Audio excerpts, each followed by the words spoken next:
BioBalance Healthcast, episode 116, Erectile Dysfunction from a Psychological Perspective. BioBalance Healthcast features conversations about positive medical way. We're not going to talk about the cause in terms of physically what is wrong with you when you have ED, or physically how do we fix this. We're going to talk about the causes that are more than physical. They're psychological. They're part of who we are, our personalities, what we grew up with, or what we are living through now, or situational. What in our situation is keeping us from being able to climax, or for men to have an erection? Yes. And that's your area. Well, I spent 30 years as a family therapist seeing clients, and have talked to thousands of men and women about the elements of their intimate relationship and what works for them and what doesn't work for them. And one of the things that I spend a lot of time listening to people talk about is issues around having or obtaining, maintaining a satisfactory erection for a fulfilling sexual encounter or sex life. And there are, as we discussed in our last podcast, a lot of physical, mechanical causes that contribute to that. And we talked about what some of those were. We will be talking probably today a little bit about some of the treatments for those things that help adjust it. But if I can frame this conversation in a larger focus than just ED, you know, Kathy, what you and I have spent a lot of time working together on as we've written our book and as we've seen clients that are cross-referenced, people get in relationships, and over time, you know, it's like you fall in lust and then you fall in love. When you're young and you meet somebody, it's like, okay, I could do that one, I could do that one, I could do that one. Well, you can't necessarily do them, but you fantasize. Men and think people that. have. I don't remember ever thinking that. All right. Well, I've talked to women who do think that, or tell me that they do. But you attend to someone, and you're energized by someone, and you desire someone, and then relationships get habituated. Life intrudes. And you have children, or you have house payments, or you have overtime at work, or you have Christmas shopping, or you have an argument, and they don't. There's so many social blocks, religious blocks, whatever, to having conversations about sexual matters. You know, I talk to so many people who think that it's just supposed to work. It's just supposed to happen. Why didn't it work? And why aren't we both satisfied? And how come he or she won't do this or that or the other? And at some point in those conversations, what I start to hear is people say, well, I can't. It doesn't happen for me. You know, I don't get an erection, or I can't keep an erection. And I don't know why. And so what we're going to talk about today is some of what we know about why that sometimes happens. Not as a panacea to say, oh, well, if you just eat more wheat bread or something, you'll solve this problem. That's not what's involved. But haven't you told us before that it's like an appetite, and people come into a relationship with two different kinds of appetites, and so just like everything else, you have to have a compromise. So there has to be an overlap. It's like the knuckles on a train, where boxcars join together. They flex and adapt so that as you go over different terrain, it doesn't break apart. Relationships are like that. And so there are times, like if you have siblings, I talk to people all the time, it's like, oh, I love all my brothers and sisters equally. Well, that's crap. You don't. Sometimes you have a favorite, and over time that favorite will change. You know, if you've got three brothers, you like Tom, and then you don't like Joe, but then all of a sudden you're liking Joe a lot, and Tom ticks you off. You know, so it flexes. Relationships endure, and the same thing happens with a husband and wife. There are times when you really like them. I mean, from a therapist's point of view, one of the worst things you can hear is, I really love you, I just don't like you. You know, I'd much rather hear you really like me and you're hoping that you'll fall in love with me or stay in love with me, because liking is a critical component. And we get busy, we get distracted, we get upset, and especially if there's an imbalance in desire. Because, again, we don't have those tools for talking about the fact that there's an imbalance of desire. You don't want it as much as I do, you don't want it as often, you don't want it the same way, I don't want it the way you want it. We don't, you know, that whole literature about arousal and foreplay and invitation and stimulation and bringing the mind, which is your most sexual organ, into the sexual conversation. And nobody talks. Nobody talks. Nobody talks to each other about what they want or what they don't want or the when they risk. want it. They think it's supposed to be a mind ESP thing. Yeah, like a Vulcan mind meld, I'm supposed to be at work thinking I want to do that tonight, and you're supposed to get it across automatically. town. Yeah, we were signaling. It doesn't work like that. But no one's taught that, and the movies tell us different things, and our parents don't talk to us about it, or they do, and we don't want to hear it from them, and everything seems to confuse us. Yes. But when, say, we have the desire or we have it back, then when women can fake it. It's not good for you, but you can I've fake it. heard that. But men can't, and that's a big deal. So with ED, a lot of things contribute to that. So say we figured out everything, but one of us gets depressed. Yes. We have a good relationship. Depression is And one of the reasons why men have erectile issues. If they are depressed, they don't feel good about themselves. They have a chemical depression. And it may not be related to hormones. It just may be their own chemistry in their brain. And it may not be related to relationship issues. I mean, it often is. Maybe relationship internal. issues cause depression, but so do other things. And so depression in and of itself can be a contributor to it's one of the most common sexual causes. satisfaction, sexual arousal and desire, and for men, erectile problems. One of the complications of that is that a lot of antidepressants then inhibit sexual arousal and sexual desire. erectile functioning. Yeah. And So, you have to make the choice. Do I want to have erectile dysfunction or do I want to be depressed? Yeah. I mean, it ends up being that choice, and that's a difficult thing and deal with as it's a physician. Relationship complicator. What I talk to people about is if one of you, either of you, are on antidepressants, for many of the antidepressants with this component about loss of sexual desire and responsiveness, it can happen a couple different ways, and generally physicians don't tell you this, in my experience or in my client's experience. And so if you're taking an antidepressant for a period of time, you may discover that you don't think about having sex. You don't get horny. You don't become aroused independently. Now, if your partner approaches you, you can be responsive. It's like, oh, yeah, I forgot about that, but we can do that. And you can be responsive. Although, again, at times, in the middle of being responsive, all of a sudden a chemical switch throws and it's over. Right. And your partner is going to think, it's about me. I'm not doing it right. I'm not doing it the way you want. You don't love me. I'm not attractive. I'm overweight. I didn't get my hair done. Should I have fixed steak for dinner? You know, they in their own heads, they extrapolate all these possibilities, but they don't talk to you about it. And so when I do marital counseling or relationship counseling, and I know that antidepressants are a component of their lives, I talk to them about, if this happens, you need to be talking to each other, because it's not a rejection of your partner. And you guys need to be talking about this. This isn't about you. It's about the medicine. So let's start over, or let's wait 24 hours and try it again. You know. But again, the person that's taking the antidepressant is not likely to be the initiator. And oftentimes they're the ones that just give up the antidepressant because it's ruining this portion of their life. And yet then they are stressed out and then they're depressed. and they're hard to live with. We're always hard to live with if we're depressed. Oh yeah, Anybody is. yeah. There's no joy in Mudville. So oftentimes in the depression department, even if antidepressants are used, if it is a male using the antidepressants, we can get around that sometimes by using Viagra. Yes. Or by using Cialis or one of the ED drugs. Right. So if that's tolerated, those drugs are tolerated, we can get around the antidepressant. On the women's end, that kind of thing doesn't work. Right. And oftentimes their depression can be from lack of testosterone if it starts in their 40s, if it's not a lifelong thing.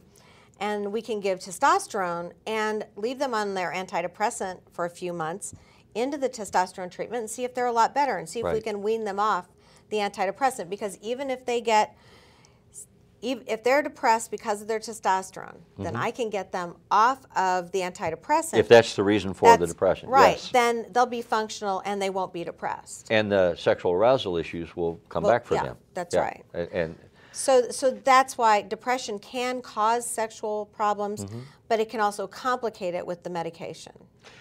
well, so let's segue into another issue. For some men, erectile problems occur because of performance anxiety. And if you have a,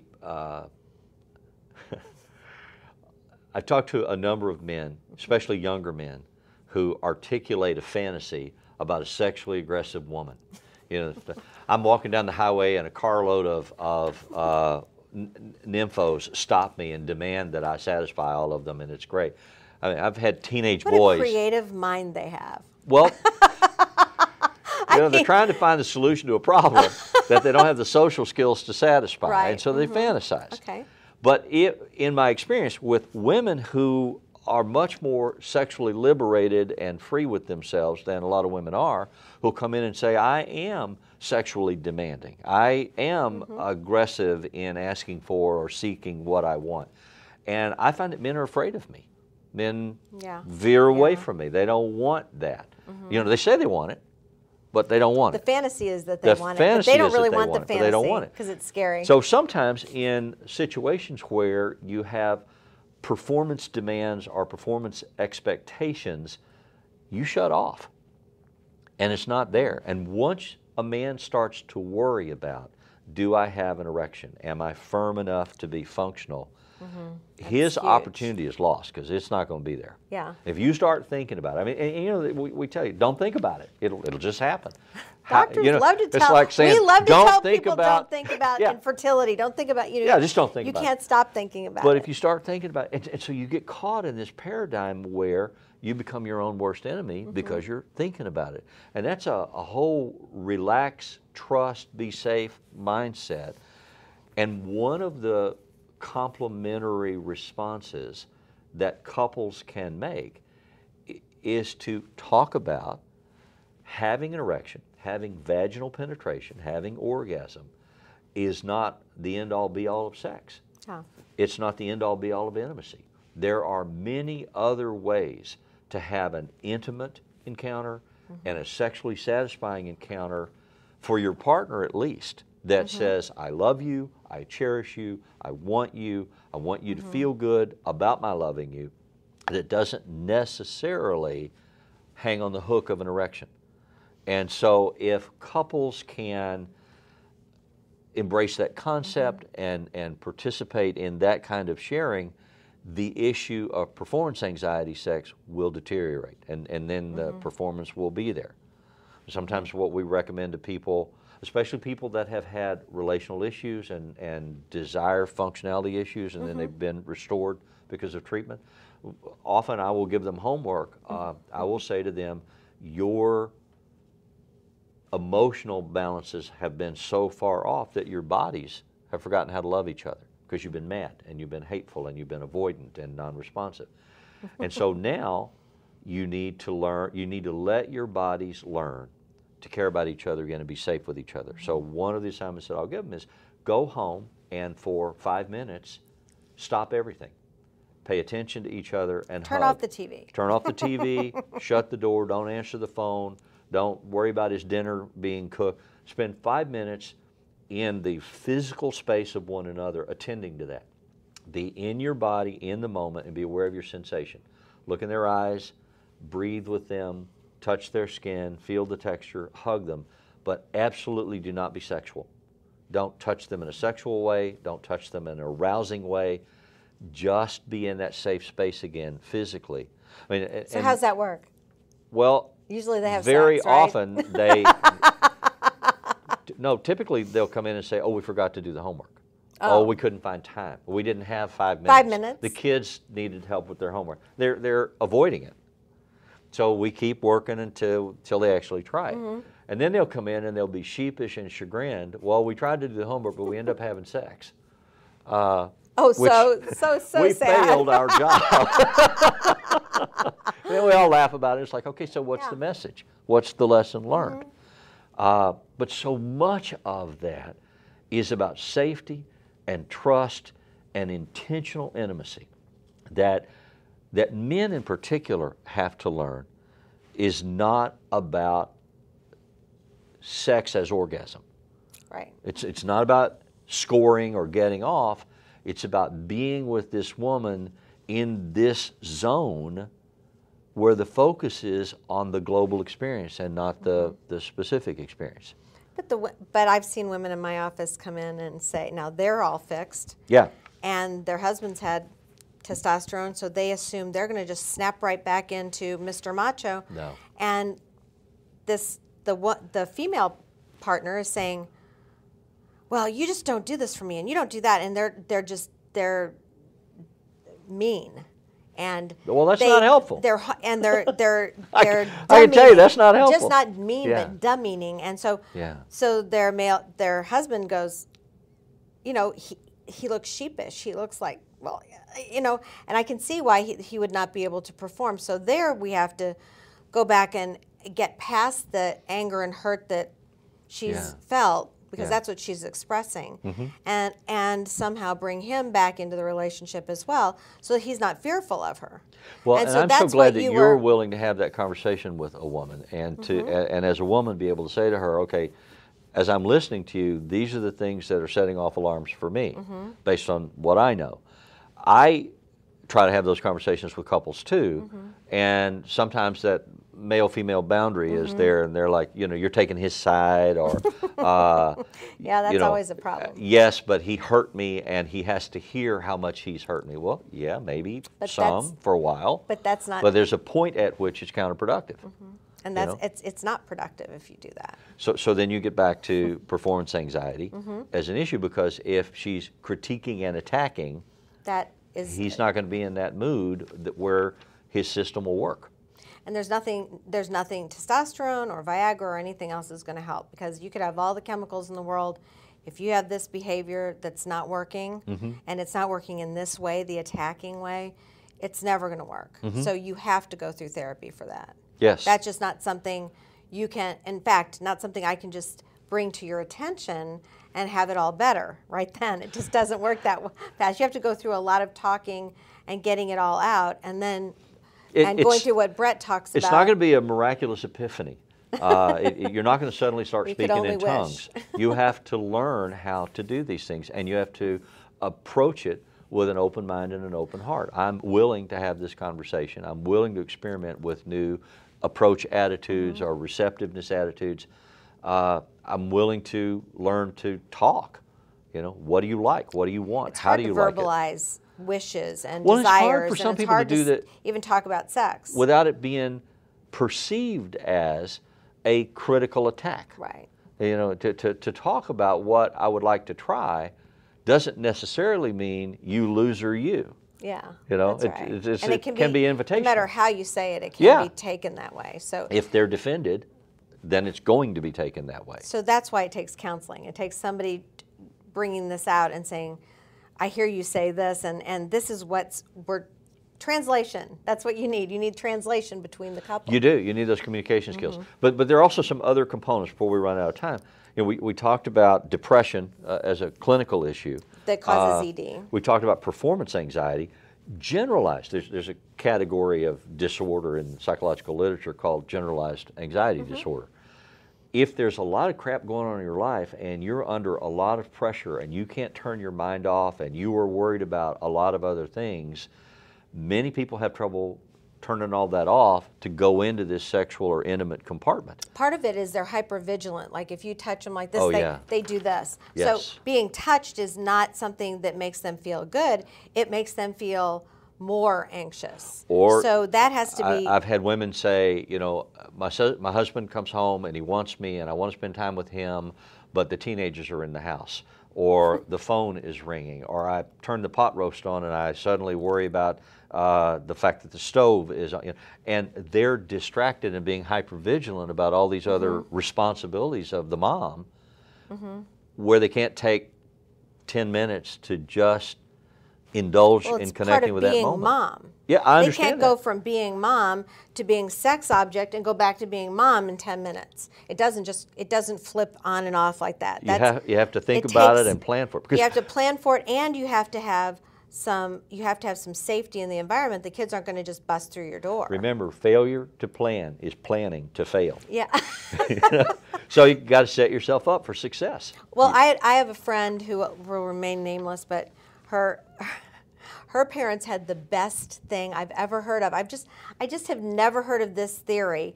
They had many kids, and on Sundays after church and after lunch, they said to their kids, Absolutely. "You all take care of yourself. We are in our room. Their door's locked. We need us time. We need time for us. Unless someone's bleeding or has to go to the emergency room, you are not to knock on the door." Mm-hmm. And I mean, people got in trouble if they knocked on the door. Yeah. And that was their time. They had like 4 or 5 hours all by themselves before dinner, and they could do whatever they wanted to. And that's why they had so many kids. Well, and it's crazy how creative kids can be. That's really simple. I used to work with consulting in a lot of schools, and there were issues with kids who always wanted to get out of class and go to the nurse, and they had anxiety problems and other kinds of problems. But so one of the solutions that we came up with, because teachers are not nurses and they don't know, is it really a medical issue, or should I let them go to the bathroom with the nurse or not?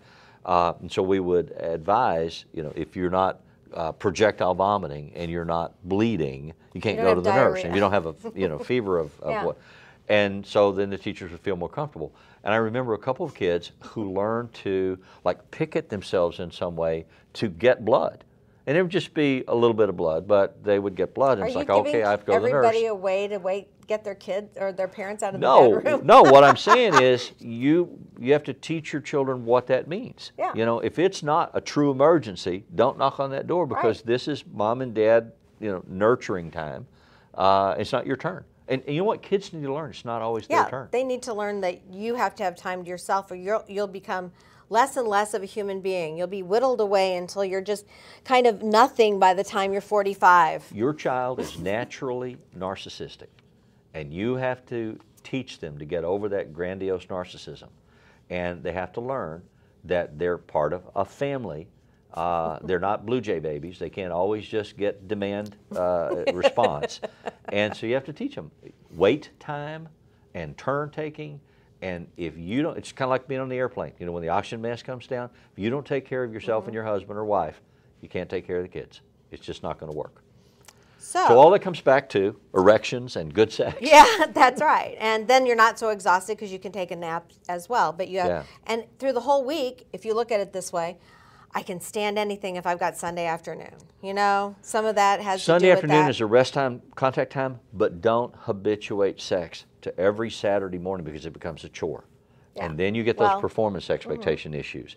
If you only have routines for intimacy, you won't have intimacy. Right. So think outside the box. But if you do have a time that's always set aside, then you don't miss it. Set aside as time out from the world, right? Not necessarily as performance of a particular sexual behavior. Okay, yeah, that's true. Okay. That's true. Well, thank you. Thank you for listening to us, and hopefully you learned something about ED that's not just medical, clinical, that's something you can use in your own lives.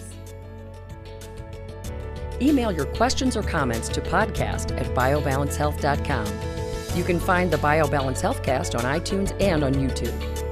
For more information about bioidentical hormone pellet therapy and other reverse aging solutions, visit biobalancehealth.com or call 314-993-0963. Follow Dr. Maupin on Twitter @Dr. Kathy Maupin and on Facebook at facebook.com/biobalancehealth. Brett Newcomb can be found at brettnewcomb.com.